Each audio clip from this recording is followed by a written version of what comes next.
It's the end of the road for disposable vapes. They'll be banned across the UK by next summer. But the twist is there won't be a ban on importing them.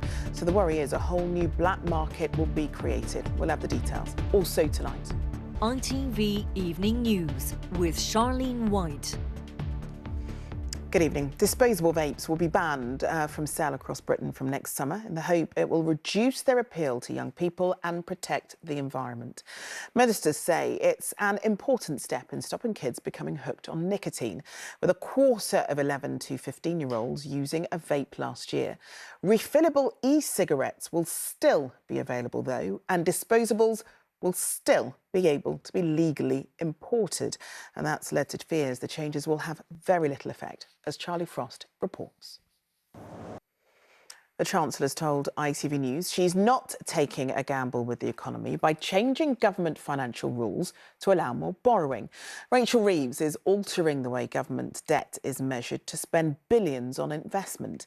Her predecessor, Jeremy Hunt, claims that will punish millions of families with mortgages by keeping interest rates higher for longer.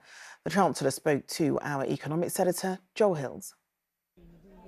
Well, Joel, tonight her predecessor Jeremy Hunt claims the Chancellor has miscalculated and that higher borrowing could push up interest rates and punish families with mortgages. So is he right? Child killer Lucy Letby has been refused the right to challenge her conviction for the attempted murder of a baby girl known as Child K. The Dorset care home, where 3 residents died in mysterious circumstances, has said it is deeply saddened by their deaths and is fully cooperating with the investigation into what happened. A woman who was arrested yesterday on suspicion of manslaughter was released today by police.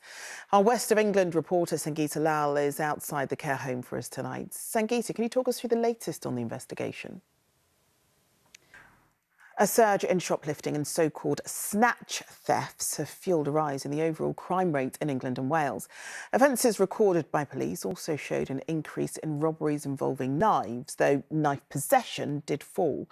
Here's our social affairs correspondent Sarah Corker on the figures. Oh, there's plenty more to come in the ITV Evening News, including... Oh, that and more after the break.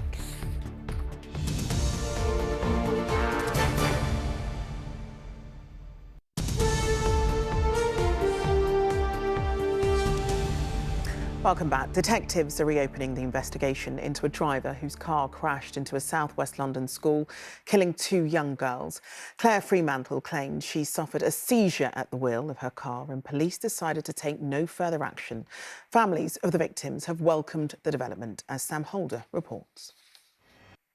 The Prime Minister arrived in Samoa overnight for the Commonwealth Heads of Government Summit and landed right in the middle of another tricky row. Commonwealth leaders want to put reparations for slavery on the agenda. Well, Romilly Weeks is travelling with the Prime Minister. Rom, this is another challenge for Sir Keir, isn't it?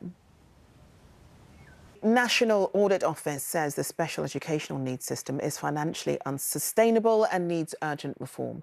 The spending...